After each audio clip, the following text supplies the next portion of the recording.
Mesdames, Messieurs, bonjour et merci de choisir le 13h au Bénin. Voici le sommaire. Le journaliste chroniqueur d'Istella Moussou fait son entrée en politique et pour mener le combat pour la sécurisation des réformes structurelles et fonctionnelles opérées par le chef de l'État. L'homme s'engage avec le bloc républicain à suivre tout à l'heure sa déclaration d'entrée en politique. Ensuite, nous allons suivre les clarifications du ministre du Cadre de Vie sur les 200 présumés anciens occupants du quartier Rolakodi à Cotonou qui réclament l'accompagnement de l'État après la démolition des maisons. Et malheureusement, ils ne pourront pas bénéficier du traitement social du gouvernement.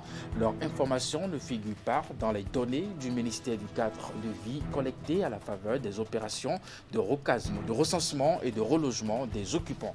Et puis enfin, finale du tournoi départemental Zou dénommé Bloc républicain. La compétition est organisée par le jeune républicain Amos Langanfin. Elle a connu la participation de plusieurs équipes représentant les différentes communes qui composent les 23e et 24e circonscriptions électorales. À l'issue du dernier match, c'est l'équipe de Zakuta qui est sacrée championne. Mesdames, Messieurs, à nouveau bonjour et merci si vous nous rejoignez dans ce 13h au Bénin en politique. C'est désormais officiel, le journaliste chroniqueur d'Istella Moussou fait son entrée en politique et pour mener le combat pour la sécurisation des réformes structurelles et fonctionnelles opérées par le chef de l'État. L'homme s'engage avec le bloc républicain du ministre d'État Abdoulaye Biotchane. C'est un parti, selon lui, de braves et valeureux républicains venant de partout sans distinction de sexe, de race et d'obédience culturelle et cultuelle. La déclaration d'entrée en politique et d'adhésion au BR a eu lieu ce mardi à Cotonou. Je vous invite à suivre un extrait de sa déclaration. Mesdames, Messieurs, je n'invente pas le fil à couper le beurre. Je ne fais qu'un pas pour me retrouver dans un marigot dont je ne connais que trop bien la profondeur et la structure.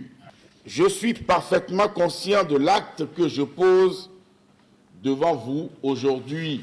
Je sais que je viens dans un milieu trouble, méchant, occulte, avec des travers et des péripéties. Mais c'est ce milieu qui fait aussi d'hommes et de femmes intelligents qui nous dirigent et qui forge le destin de millions de Béninois. Afin de donner un sens à cette lutte, je me trouve dans l'impérieuse nécessité stratégique de faire mon entrée en politique. C'est un choix bien pensé, c'est un choix libre. C'est donc en toute responsabilité que pour la suite de mon plaidoyer pour la sécurisation des réformes structurelles et fonctionnelles en cours chez nous, j'ai décidé d'intégrer le bloc républicain. Pour ce que ce grand parti politique est à mes yeux, et après avoir échangé avec les responsables au plus haut niveau de tous les grands blocs politiques de notre pays, le bloc républicain est en effet la réelle incarnation d'un parti national. Il est dirigé par un grand homme, pétri d'expérience, dont le parcours, la sérénité et le management forcent l'admiration, mon admiration. Je veux citer le secrétaire général national, le camarade Abdoulaye Biotchane. C'est une formation qui n'étouffe pas pour des considérations claniques, sectaires et divisionnistes du type d'une certaine ère culturelle en vogue ailleurs. Je vis au bloc républicain pour rester mon moi que j'imposerai et qui sera respecté. Je vis au bloc républicain et que les instances de ce parti le retiennent. Je viens pour ma liberté de mobilité, de pensée, dans le respect de la discipline du groupe. En réalité, les redoutables opposants de Patrice Talon sont encore et surtout dans sa mouvance. C'est envers et contre ces opposants dissimulés, camouflés et fardés que nous devons mener le plus farouche combat. Et je suis déjà prêt. Je fais le saut et j'invite tous ceux qui, comme moi, pensent à la sécurisation des réformes structurelles fonctionnelles dans notre pays à nous rejoindre. Nous restons toujours en politique. Dans la sphère politique, il est aisé de constater à quelques mois de la tenue de l'élection législative des adhésions et même des démissions au sein des formations politiques. Comment comprendre cet état de choses? Loge Francis Attadé était l'invité politique sur la matinale du matin de ce mardi. L'acteur politique a fait sa lecture sur les raisons qui justifieraient l'observance de ces mouvements sur plusieurs aspects. Il parle entre autres de l'obtention des 10% de suffrage, suivant un extrait de ses propos avec Teddy Goudalo. En fait, il y a deux lectures. La première, c'est que c'est l'expression de la vitalité de la démocratie béninoise. Et la seconde lecture, c'est que la réforme qui est en cours est en train d'impacter les acteurs. Il faut avouer évidemment que le vote de la loi portant charte des partis politiques et le code électoral qui ont acté la réforme du système partisan permettent d'aller aux grands ensembles, aux grands regroupements. Donc nous sommes dans la dynamique des grandes convergences pour les unités d'action. Il faut avouer évidemment que ces derniers temps-ci, vu le développement de l'actualité politique, on note qu'il y a une recomposition intense du paysage politique, et ce qui est salutaire. Reste simplement à ce qu'on souhaite que les acteurs fassent preuve de responsabilité et beaucoup de discipline. Puisque nous avions constaté qu'il y a eu des fusions par endroits et il y a eu des désertions. Et puis le taux de désertion est parfois fort dans certains partis, ce qui est regrettable.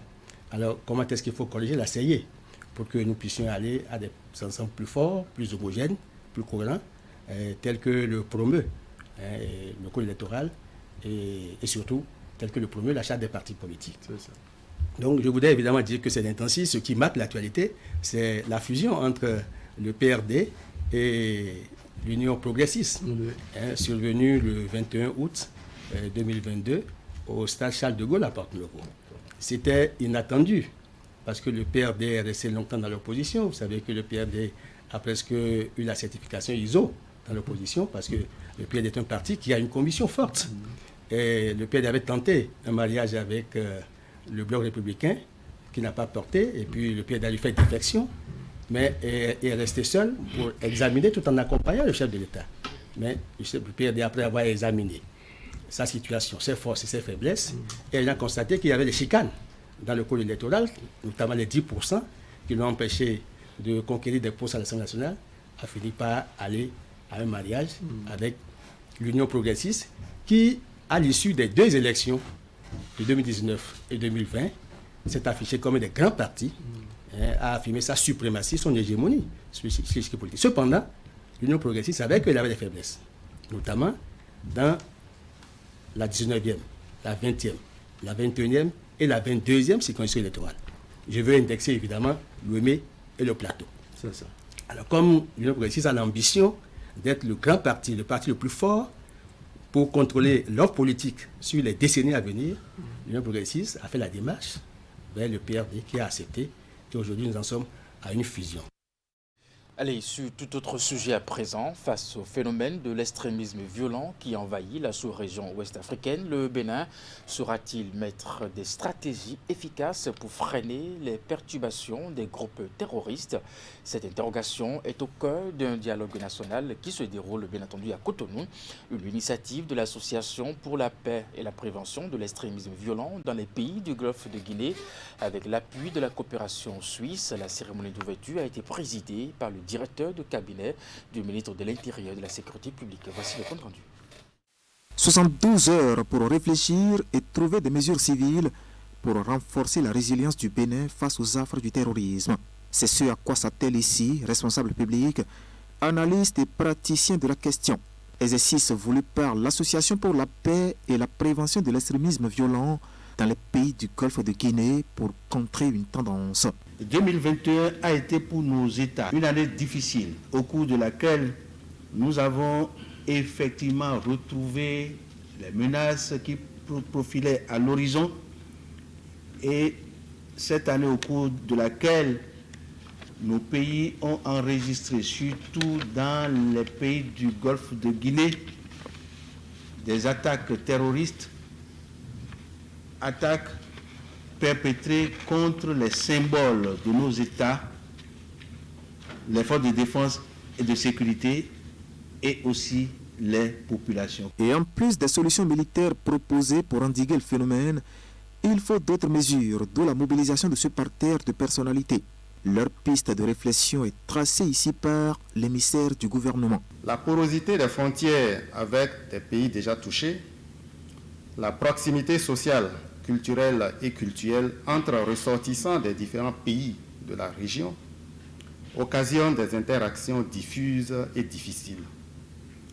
Les enjeux liés aux différents modes de vie de certaines communautés, tels les pasteurs, les agriculteurs, souvent à l'origine de tensions, voire de violences, se trouvent exacerbés et objets d'instrumentalisation, y compris au plan transfrontalier. Cela favorise les recrutements locaux des entrepreneurs de la violence. Il faut donc arrêter la saignée. L'attelage monté ici par les initiateurs bénéficie de l'appui de la coopération suisse. La Suisse, en fait, est, comme de très nombreux États de par le monde, très préoccupée par les montées de violence que l'on appelle un peu partout le terrorisme, l'extrémisme violent. La Suisse se sent, comme tous ces États, concernés par cette montée de la violence. Aucun des États n'est immune. Et nous avons cette semaine cette étape particulière du dialogue ici au Bénin qui s'inscrit en fait dans cette dynamique. Un dialogue national pour des échanges entre députés, préfets, maires, forces de sécurité et de défense et membres du corps diplomatique accrédité au Bénin. Tout se fera sous les yeux d'experts internationaux dépêchés au Bénin pour la circonstance. Les travaux devraient aboutir à la prise de résolution et d'engagement pouvant accompagner les gouvernants dans leurs efforts de lutte contre le phénomène du terrorisme. Toujours en sécurité, le projet de surveillance des frontières terrestres et maritimes a été lancé ce mardi à Cotonou. Il permet au Bénin, une fois opérationnalisé, d'assurer la sécurité de ses frontières à travers des logistiques nouvelles et d'autres technologies. Le lancement intervient pour annoncer une mise en service dans quelques mois pour la sécurité des investissements au pays. Irénée Afo, William Cliquant, Henri Gantin pour le reportage. L'opérationnalisation du projet de surveillance des frontières terrestres et maritimes d'Ila-Kondi et de Sémékraké ne reste plus que quelques semaines.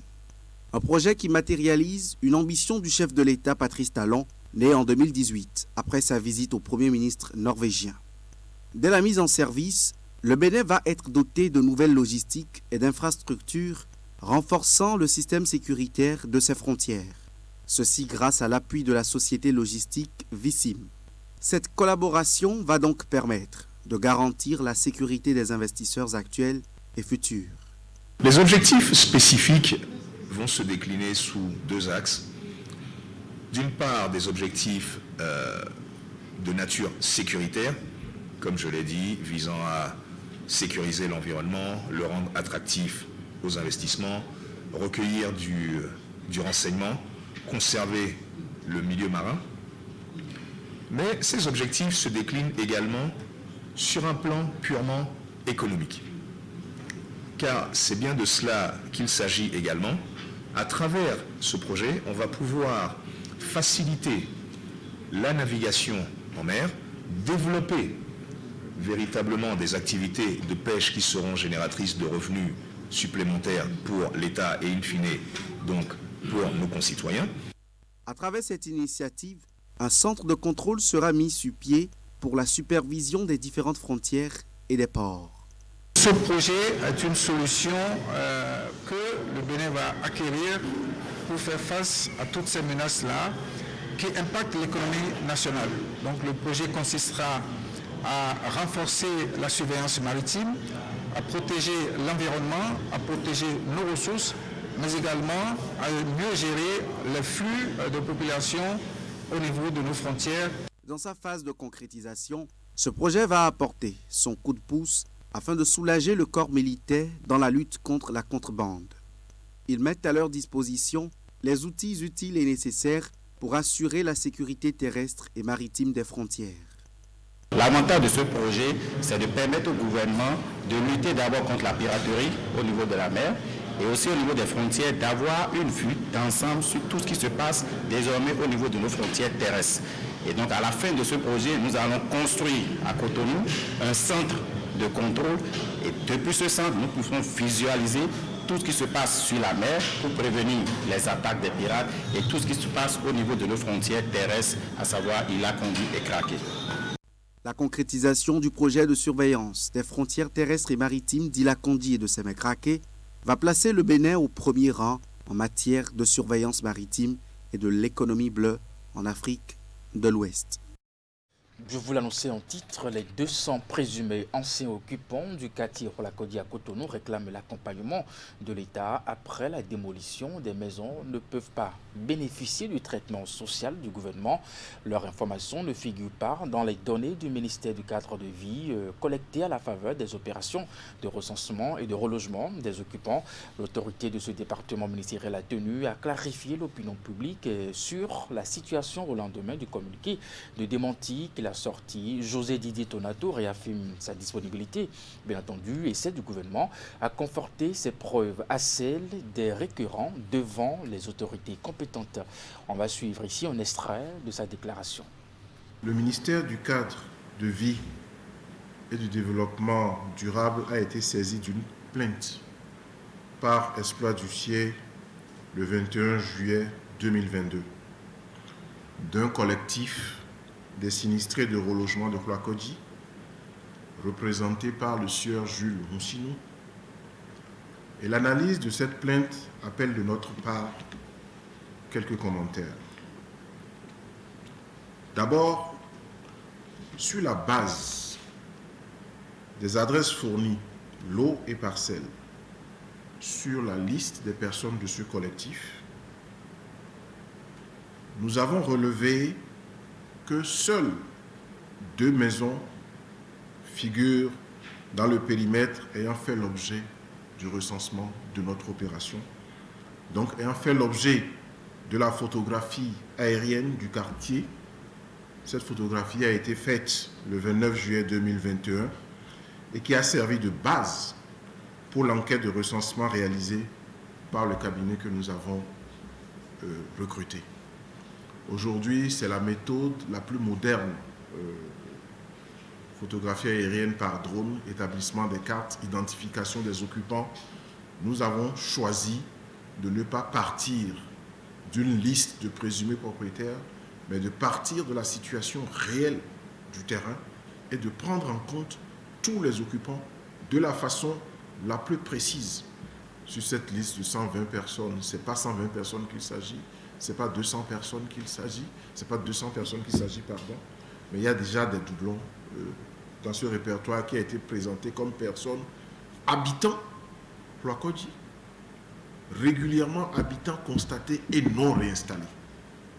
Mais au total, nous n'avons pas tenu compte de la taille, de la petite taille des parcelles, mais au total, nous avons dénombré tout le monde. Nous avons dénombré 357 maisons et le répertoire a été communiqué aux autorités locales, notamment le chef quartier, le chef d'arrondissement Cotonou 5 et la mairie de Cotonou pour vérification. Quand nous avons fini notre travail technique, nous avons refait un travail participatif dans une démarche inclusive avec les autorités locales. Ce que nous souhaitons, c'est qu'on nous indique clairement les 200 personnes, dans quelle maison elles étaient, comment est-ce que ces maisons étaient positionnées par rapport au périmètre que nous avons relevé. Nous avons eu ceux qui ont été déguerpis en 2012. Ça ne concerne pas notre opération. La destruction des ghettos de 2019 ne sont pas pris en compte. Et il y a plusieurs maisons qui ont été également victimes d'érosion côtière. C'est comme si ceux qui sont à PK10 dans certaines zones aujourd'hui vont se retourner contre l'État pour dire la mer nous a bouffé, dédommagez-nous. Nous avons donc intégré 11 nouvelles personnes après nos enquêtes et nos concertations avec les autorités locales. Nous, on a relevé sur le terrain 357. Les enquêtes ont permis de trouvé que nous avions oublié 11 personnes et nous avons une liste définitive consolidée de 368 personnes qui ont été intégralement, je le répète, intégralement relogées sur le site de Djefa, aménagé par le gouvernement. Dans la suite de ce 13h au Bénin, édition 2022 de la rencontre des anciens élèves des années 80-90 du collège d'enseignement moyen général de Kové, réunis au sein d'un creuset dénommé les Retrouvailles. Ils se retrouvent chaque année pour se remémorer les souvenirs du bon vieux temps et célébrer la fraternité. L'occasion est aussi celle choisie pour poser des actes significatifs. Cette année, en marge des réjouissances, près d'une dizaine d'enseignants ayant servi à l'époque dans l'établissement ont été distingués. Les meilleurs aux divers examens scolaires de l'année écoulée de ce collège ont aussi été récompensés. Voici le compte rendu. Comme la dernière, l'édition 2022 de la rencontre est placée sous le sceau de la reconnaissance, cadre de célébration de la fraternité. Le rendez-vous est annuel. Les initiateurs sont les élèves ayant fréquenté le collège d'enseignement moyen général CEMG de Kové dans les années 80 à 90. Ils sont rassemblés au sein d'un creuset dénommé les Retrouvailles. Membres du creuset Les Retrouvailles, grâce à votre concours, votre disponibilité, vos idées, vos propositions, votre générosité, votre esprit de solidarité, nous avons pu mobiliser les moyens matériels et financiers nécessaires pour que nos rêves soient une réalité. Permettez-moi aussi de décerner une mention spéciale aux amis qui, en sus de leur cotisation, ont encore manifesté leur générosité à travers les appuis financiers, matériels et immatériels nécessaires à la réussite de l'événement. Devenus grands et exerçant aujourd'hui diverses fonctions, ces anciens élèves se retrouvent chaque année pour partager les souvenirs du bon vieux temps. Les festivités ont encore été l'occasion d'honorer près d'une dizaine d'enseignants. Sur les bancs, c'était une image de despote, de maître absolu que nous vous collions. Des années plus tard, l'expérience nous a renseigné sur vos qualités de bâtisseur d'hommes, vos habiletés à façonner l'esprit de l'enfant, non seulement pour le prédestiner à un métier, mais surtout pour le préparer à la vie. C'est pour toutes ces raisons que nous avons décidé de vous dédier la présente édition des Retrouvailles pour vous célébrer et pour vous rendre hommage de votre vivant. L'autre particularité de cette édition 2022 des réjouissances est la distinction des meilleurs élèves du CEG Kové à l'issue des différents examens scolaires de l'année écoulée. Plusieurs lots ont été remis au premier du brevet d'études du premier cycle et à celui du baccalauréat. Les prix varient d'un ordinateur à un vélo tout-terrain ainsi que des kits scolaires. Loin d'être la preuve d'une satisfaction, ce geste du creuset les Retrouvailles vise à susciter une saine émulation entre les apprenants. C'est pour nous, vos anciens professeurs, un véritable motif de grande satisfaction, de très grande fierté. Et je prie Dieu de vous grandir davantage. Vous serez élevés au-dessus et au-delà de toute espérance. Et vos descendants, dans l'ordre normal des choses, vous dépasseront. Vos enfants vous surpasseront. Vos enfants iront plus loin que vous. Que ce creuset ne se limite pas à la fête des retrouvailles. Il devrait être un creuset qui favorise des actions de solidarité, d'entraide et d'épanouissement. Au CEG1 Kové ce samedi, c'était la fête. Les réjouissances meublées par des prestations musicales se sont achevées par une agape.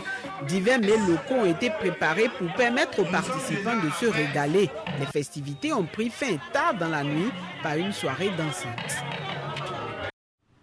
Installation officielle et formation des points focaux de l'éducation à la santé sexuelle au sein des 12 départements du Bénin. L'activité est conduite par l'Institut national d'ingénierie, de formation et de renforcement des capacités des formateurs.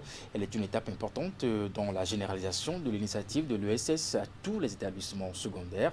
Les assises ont été le cadre idéal choisi pour évaluer la mise en œuvre de la phase pilote du programme et repréciser le rôle de chaque acteur impliqué. Compte rendu.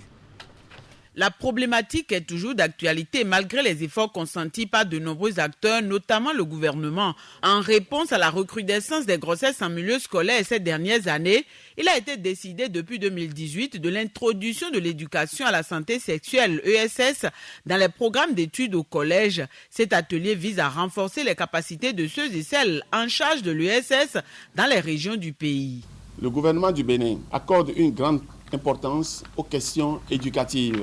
Il s'agit à la fois de la scolarisation des filles et de leur maintien dans le système éducatif. À ce sujet, plusieurs dispositions ont été prises. C'est entre autres pour accompagner ces mesures prises par le gouvernement du Bénin qu'est apparue l'initiative d'éducation à la santé sexuelle. Cette initiative a impacté le système éducatif béninois. Les assises consacrent également l'installation des points focaux de l'ESS dans les 12 directions départementales des enseignements secondaires techniques et de la formation professionnelle. Ces derniers ont pour mission d'assurer et de conduire la généralisation de l'initiative à tous les établissements secondaires du pays.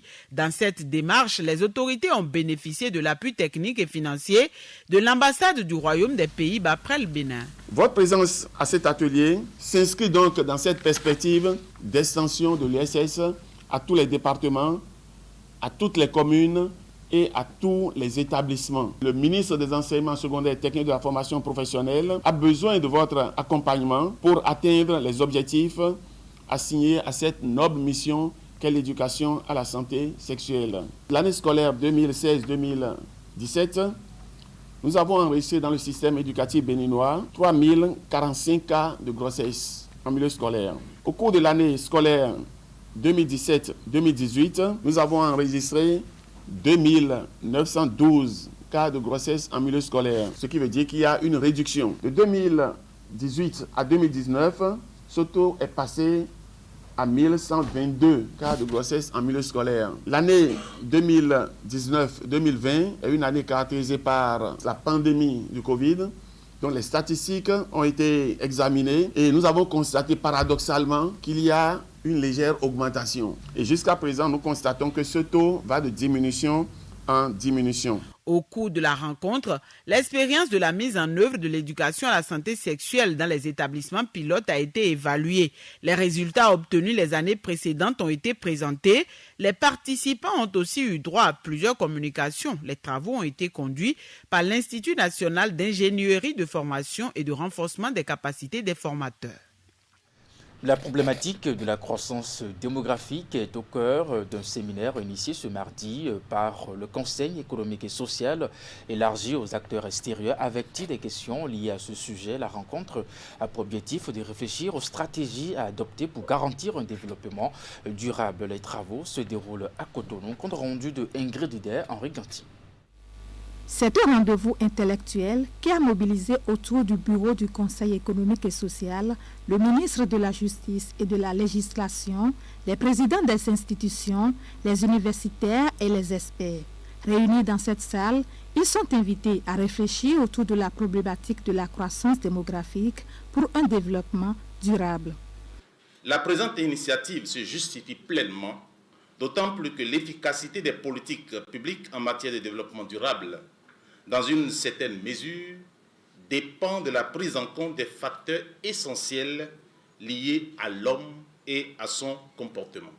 Meublé de 4 panels, le séminaire a débuté par une conférence inaugurale qui porte sur le thème « La croissance démographique au Bénin, quelle stratégie en matière de population pour un développement durable ?»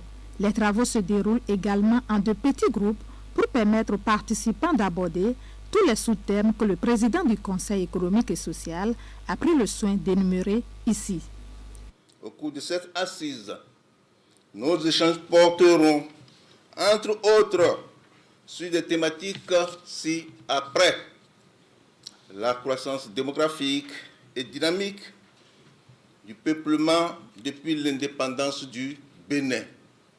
Les politiques et stratégies nationales en matière de population et leurs impacts sur le développement durable au Bénin.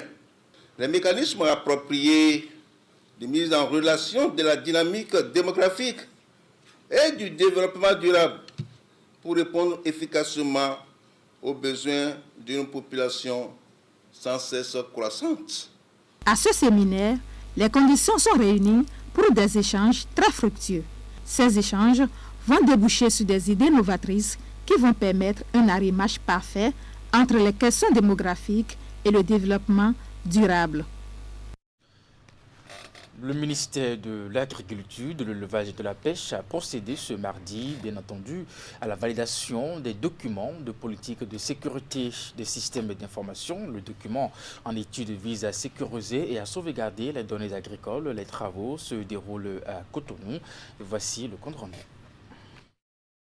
Ces travaux sont initiés pour valider les documents de politique de sécurité des systèmes d'information au ministère de l'Agriculture, de l'Élevage et de la Pêche. C'est à cette tâche que sont invités ces acteurs de la chaîne agricole, élaborés par le cabinet GAFNET, avec l'accompagnement des structures techniques du ministère.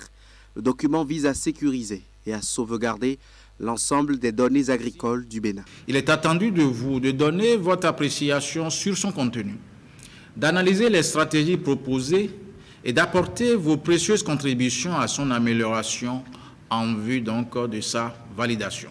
Financé par l'ambassade des Pays-Bas, le projet ACMA 2 développe depuis 3 ans des outils à base de technologies de l'information et de la communication. Ceci pour accroître la productivité des interventions au sein des chaînes de valeur ciblées, dont le maïs, le soja, l'huile de palme, le manioc et l'arachide, et pour éviter la perte de données. À la fin du projet, les plateformes digitales dédiées à l'agriculture, appelées SIM et SIFT, ont été transmis au ministère à l'occasion.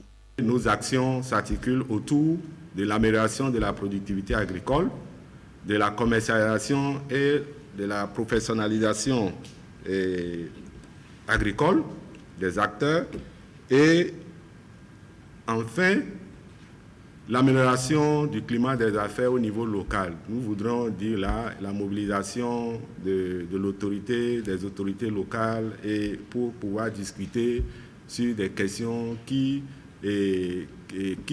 empêchent les acteurs à mieux commercer, à mieux mener leurs activités économiques. Une fois affiné, ce document mis en œuvre par l'IFDC en consortium avec Cœur International Bénin-Togo et l'Institut Royal des Tropiques basé au Bénin va permettre aux acteurs concernés de sécuriser et de sauvegarder les données agricoles pour une durée de 3 ans. Finale du tournoi départemental Zoufre dénommé Bloc républicain. Pour finir, la compétition est organisée par le jeune républicain Amos Langanfin. Elle a connu la participation de plusieurs équipes représentant les différentes communes qui composent les 23e et 24e circonscriptions électorales.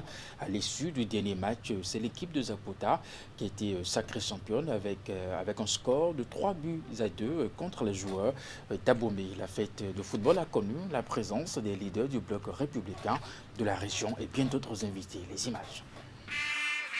Lancé le 23 juillet dernier, le tournoi départemental dénommé Bloc républicain a connu son épilogue ce dimanche.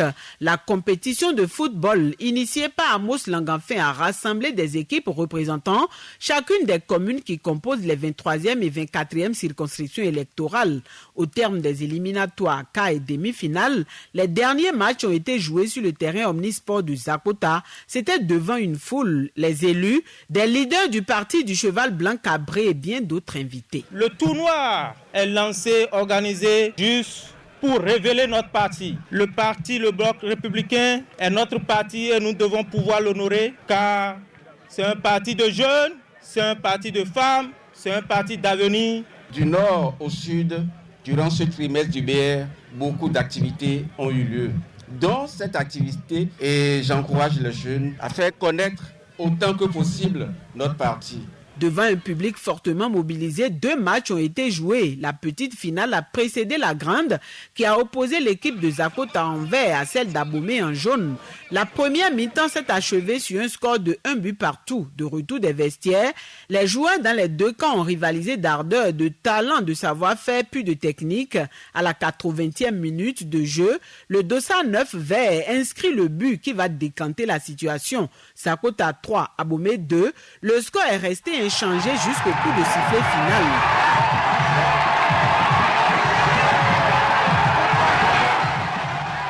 L'équipe adverse, ils ont bien joué. Nous aussi, on a bien joué. Le jeu de football est avec nous et on a concrétisé nos occasions. Et on a gagné. Je suis vraiment content. On a perdu la finale, mais je peux dire que merci beaucoup pour l'organisation. Que la fête soit belle du côté de Zakota, parce que c'est eux qui sont les finalistes. Gagnante, L'équipe de Zakota remporte le trophée avec une enveloppe financière de 300 000 francs CFA, des médailles ainsi qu'un jeu de maillot. Sorti deuxième de cette compétition, Abomey est reparti également avec un trophée, une enveloppe financière et un jeu de maillot. Respectivement, troisième et quatrième, Boyko et Zobodomé ont aussi reçu des lots d'encouragement. Le jeune leader républicain Amos Langavin a vu juste en organisant ce match. Ce soir, c'est une grande fête. Nous avons des joueurs de très bonne qualité. Ils jouent très bien. Au rang des invités de cette messe de football, on pouvait aussi noter la présence du coach de l'équipe nationale Moussa Latunji. Cette énième manifestation visant à occuper sainement la jeunesse pendant ses vacances a pris fin par la distinction du promoteur du tournoi. Amos Langavin a été honoré pour son engagement aux côtés de la couche juvénile et les nombreuses initiatives de promotion de l'entrepreneuriat. Madame, Monsieur, c'est la fin de ce 13h au Bénin. Merci de l'avoir suivi après moi. Le programme se poursuit sur Canal 3 Bénin à 16h, votre bulletin d'information, 19h30, la grande édition de la soirée. Portez-vous bien et à très bientôt.